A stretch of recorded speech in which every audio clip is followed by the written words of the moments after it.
मेरे पिताजी को वहाँ एक टेम्परेरी बना हुआ क्वार्टर मिला था और मेरी मम्मी घर संभालती थी और हम बच्चे स्कूल पढ़ने जाते थे।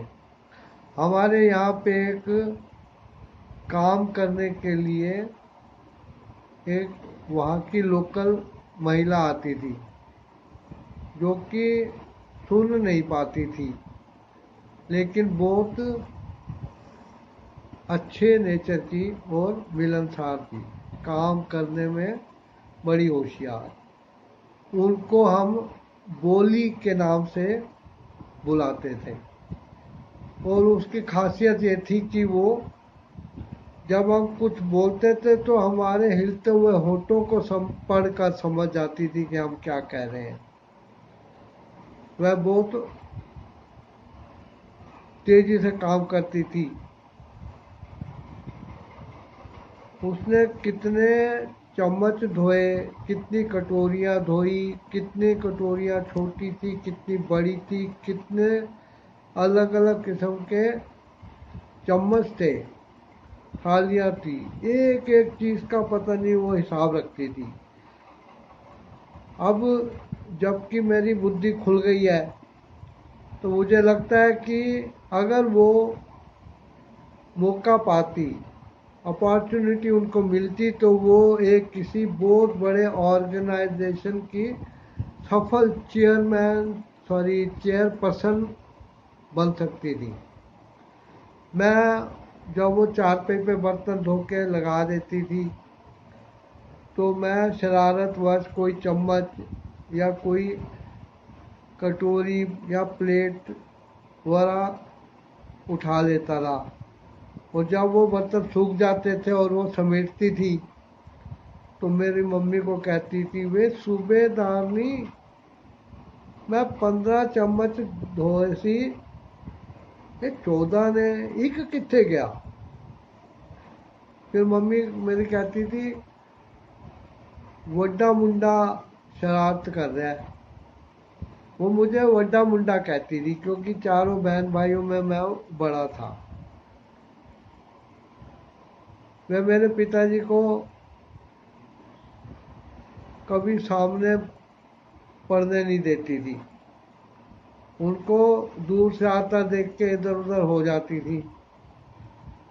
और कमरे में, क्योंकि उन दिनों वहाँ पे लाइट नहीं थी, लालटेन से हम लोग पढ़ते थे और काम चलता था, तो लालटेन की रोशनी में वो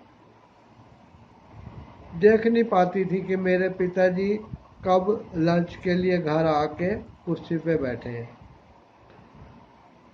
वे बाहर से एकदम आती थी और एक कोने में टेम्परेरी रसोई थी जहाँ अंगीठी पर मेरी मम्मी लकड़ी की चौकी पे बैठ के रोटियां बनाती थी, खाना बनाती थी।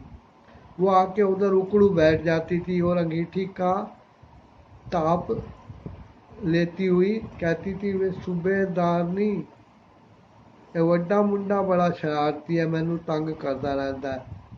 फिर वो अपने कमीज की जेब से एक बीड़ी का बंडल निकाल के अंगीठी से बीड़ी सुलगाती थी और पीती रहती थी। और मैं उसे कहता था, सूबेदार आ रहे हैं।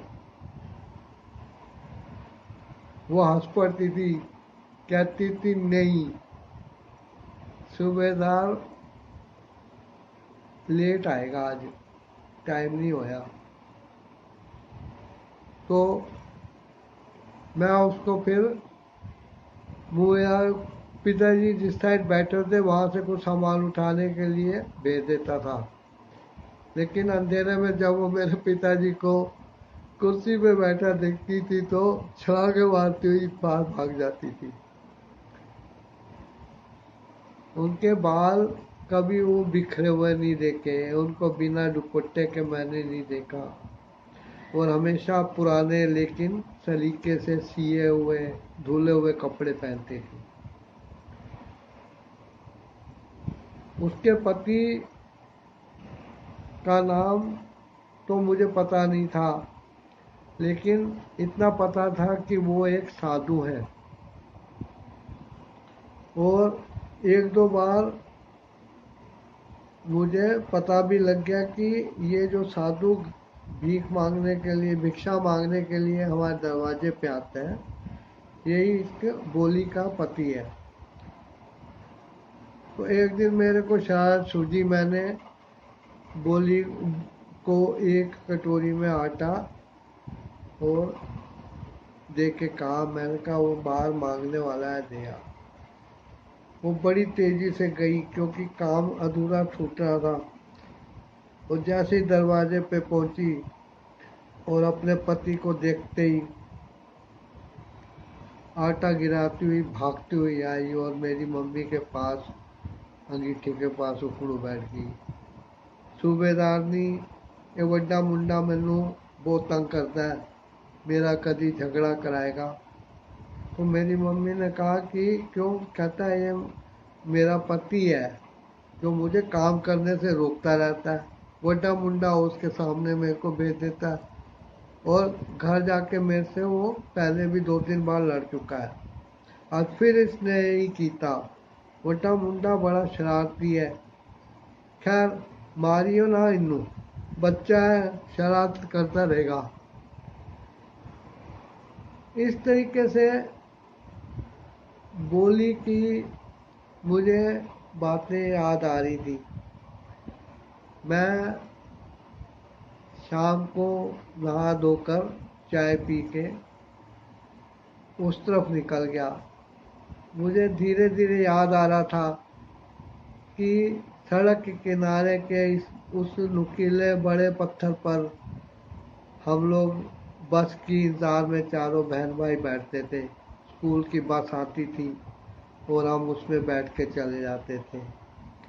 कई बार टिफ़िन भूल आते थे तो मम्मी बोली के हाथों हमारा टिफ़िन भेजती थी और वो आके हमें समझाती थी कि सूबेदारनी ने तुम्हारा खाने का डिब्बा भेजा है, स्कूल में भूख लगती तो तुम क्या करते।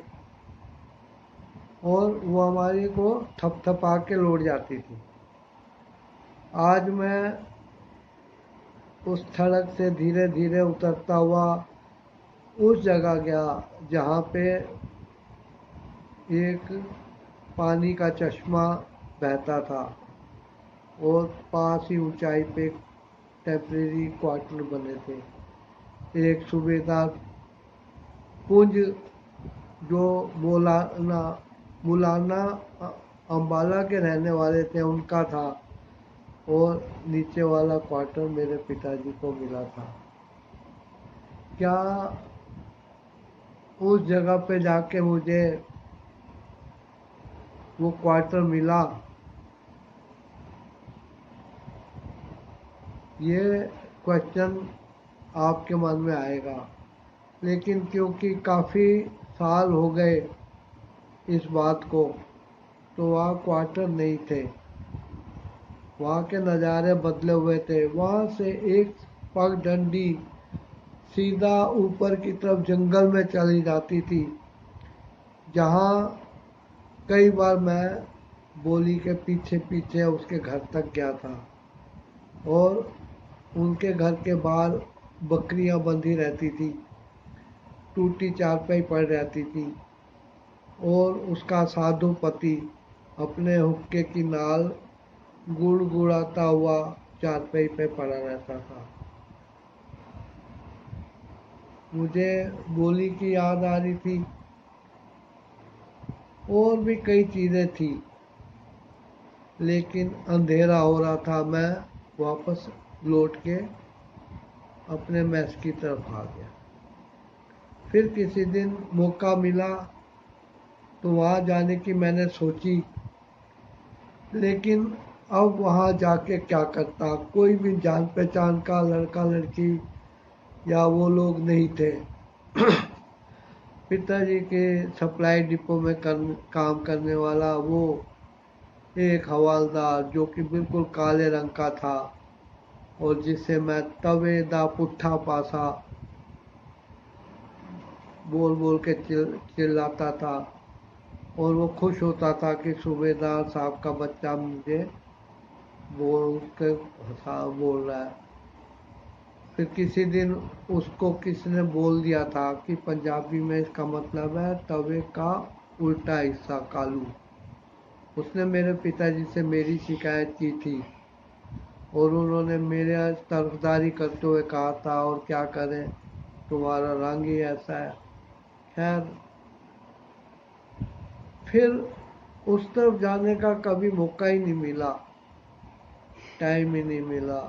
कुछ दिनों के बाद कारगिल की लड़ाई शुरू हो गई, और हम लोग, क्योंकि मैं इन्फेंट्री ब्रिगेड में पोस्टेड था, तो मुझे अपने प्लाटून को लेके